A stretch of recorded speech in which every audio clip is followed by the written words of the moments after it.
Assalamualaikum warahmatullahi wabarakatuh. Hai Sobat Mbak Tiwul, apa kabar semuanya? Semoga dalam keadaan sehat dan baik-baik saja serta dilancarkan segala urusannya hari ini ya.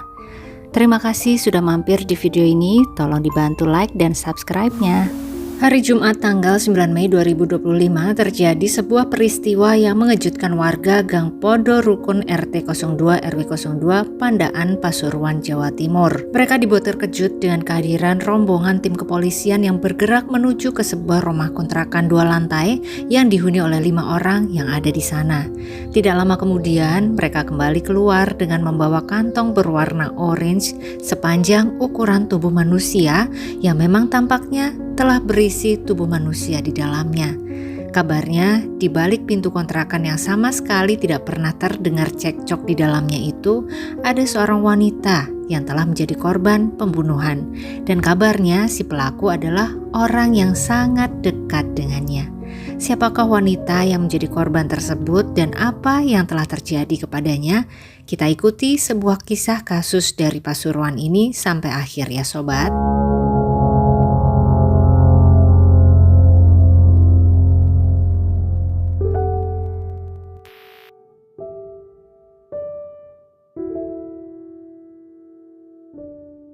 Mendapatkan restu dari orang tua untuk menuju ke jenjang pernikahan adalah sebuah hal yang diidam-idamkan oleh pasangan kekasih manapun pastinya ya sobat.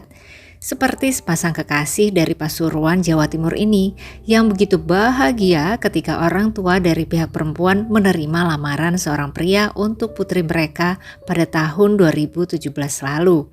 Pasangan yang sedang dilanda asmara tersebut bernama Yulina Kuslidiawati dan Herlambang Sigit Prananto, atau kita sebut di sini dengan nama Yulina dan Sigit ya sobat.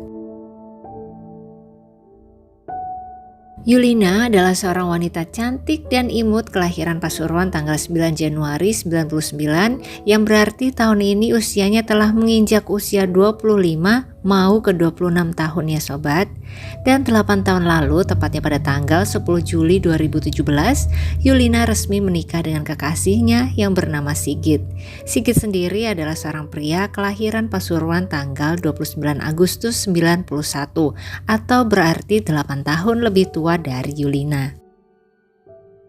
Dalam setiap postingan mereka di media sosial masing-masing, tampak bahwa Yulina dan Sigit ini saling mencintai, saling melengkapi, dan saling mendukung.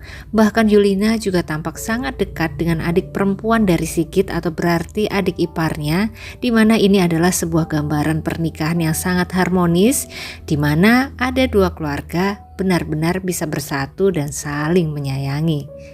Yulina dan Sigit memiliki sebuah usaha toko tembakau yang berlokasi di Pasar Senggol atau Pasar Lama Pandaan. Yang di toko tersebut para pelanggan bisa meracik tingguenya sendiri. Mereka berdua cukup rajin mempromosikan usahanya ini dalam media sosial mereka. Sejak menikah di tahun 2017 lalu, Yulina dan Sigit memutuskan untuk tinggal di sebuah rumah kontrakan yang ada di Gang Podo Rukun RT 02 RW 02 lingkungan pesantren Kelurahan Pandaan, Kabupaten Pasuruan. Rumah kontrakan tersebut terdiri dari 2 lantai, di mana Sigit dan Yulina menempati lantai 2 bersama seorang anak laki-laki yang kabarnya adalah adik Yulina yang paling kecil yang sudah mereka anggap sebagai anak sendiri. Ini mohon koreksinya jika salah ya sobat. Sedangkan di lantai bawah dihuni oleh ibu dan adik dari Sigit, sehingga rumah kontrakan tersebut dihuni oleh 5 orang. Dan ayah dari Sigit sendiri tidak ikut tinggal di sana. Pak Soeharto atau Pak Suhar sang ayah memutuskan untuk tinggal di rumahnya sendiri yang ada di Niaga, lingkungan pesantren Pandaan. Warga sekitar mengenal keluarga Yulina dan Sigit ini sebagai sebuah keluarga yang harmonis, tidak pernah ada keributan sama sekali dari arah rumah tersebut. Namun, siapa yang menyangka bahwa akhir-akhir ini cukup sering terjadi ketegangan antara Yulina dan Sigit sobat. Entah ada masalah apa di antara mereka berdua, tapi sekitar akhir April atau awal Mei 2025 ini Yulina sampai pernah pulang ke rumah orang tuanya kembali karena cekcok dengan sang suami. Tapi tidak lama kemudian Sigit suaminya menjemput serta merayu Yulina agar dia mau kembali pulang ke rumah kontrakan bersamanya. Dan berhasil, Yulina pun mau ikut pulang dengan Sigit ke rumah kontrakan mereka. Sebuah keputusan yang mungkin bisa menjadi penyesalan, walau memang semua yang terjadi adalah takdir ya. Dimana sekitar 1 minggu setelahnya, keluarga Sigit dibuat panik dengan pengakuan yang keluar dari anak pertama Pak Suhar tersebut.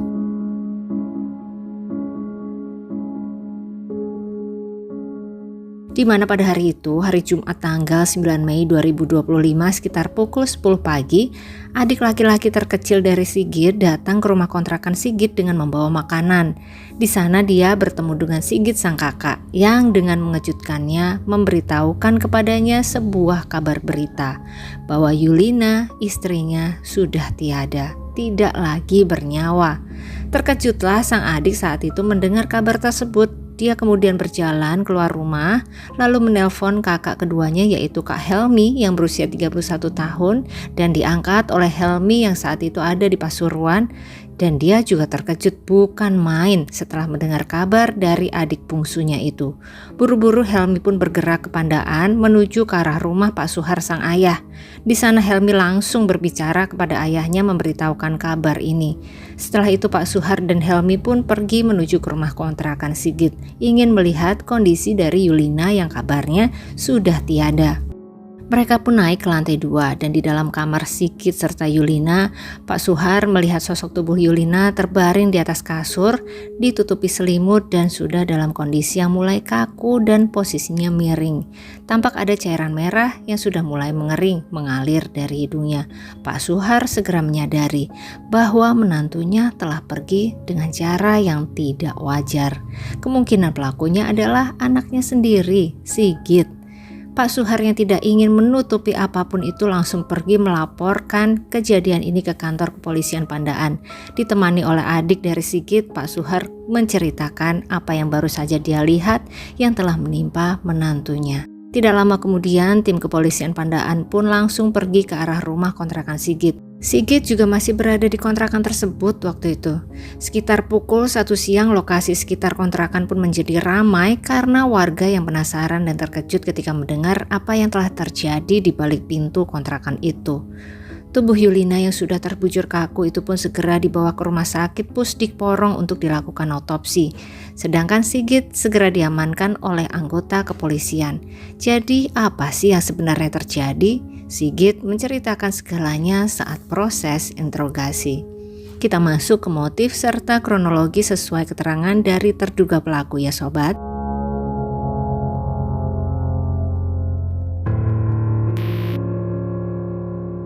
Sigit berkata bahwa dia mencurigai bahwa sang istri telah memiliki pria idaman lain setelah membaca pesan di handphone sang istri dari pria lain. Saat Sigit mengkonfrontasi sang istri dan bertanya siapa pria itu, Yulina tidak mau mengaku dan mengelak untuk mengatakan siapa pria tersebut. Muncullah kemudian perdebatan di antara mereka berdua. Lalu pada hari Kamis tanggal 8 Mei sejak sekitar pukul 4 sore itu, Sigit dan Yulina terlibat dalam keributan di dalam kamar mereka. Keributan tersebut terjadi. Sepertinya sih saat itu tidak ada orang lain yang mendengar percekcokan di antara mereka berdua. Sigit merasa sangat emosi setelah melihat chat sang istri dengan pria lain dan semakin emosi karena sang istri tidak mau jujur. Sigit menjadi gelap mata, dia kemudian mendatangi sang istri yang saat itu dalam posisi duduk di pinggir kasurnya. Sigit langsung menjerat leher istrinya dengan kedua tangannya sampai istrinya lemas. Dilepasnya jeratan, bukannya selesai tapi ya sobat, tapi Sigit malah kemudian mengambil kabel charger yang ada di dekatnya. Kemudian dililitkannya kabel tersebut ke leher Yulina sampai Yulina lemas kembali. Sebelum Yulina kehabisan nafasnya, Sigit sempat melepaskan jeratan kabel charger tersebut dan sedikit menjauh. Yulina masih hidup sobat, tapi emosi keduanya belum juga mereda. Kembalilah terjadi percekcokan di antara mereka. Sigit semakin emosi. Pemuda tersebut kembali menjerat leher Yulina sang istri sampai wanita tersebut tidak berdaya. Lalu Sigit ambil sebuah kantung plastik yang ada di dekatnya, dibungkuskannya plastik tersebut menutupi kepala sang istri. Tubuh Yulina yang melemas mulai hilang kendali. kejang sesaat, kemudian terkulai. Yulina kehilangan nyawanya saat itu sobat. Tidak disampaikan tepatnya pada pukul berapa, namun masih di hari Kamis. Sampai kemudian keesokan harinya, Sigit mengakui perbuatannya tersebut kepada sang adik, hingga kemudian sampailah ke telinga sang ayah yang segera melaporkan kejadian tersebut ke kantor kepolisian setempat. Bersama korban terlibat cekcok karena tersangka mendapati di HP korban ada chat dengan laki-laki lain. Kemudian tersangka merasa cemburu dan jarak paling lama 15 tahun. Atas tindakannya ini, Sigit pun dijerat dengan pasal berlapis, yaitu pasal mengenai KDRT serta pasal pembunuhan dengan ancaman hukuman penjara maksimal 15 tahun. Pihak keluarga dari Sigit menyatakan bahwa mereka sama sekali tidak menutup-nutupi apapun yang telah Sigit lakukan kepada istrinya.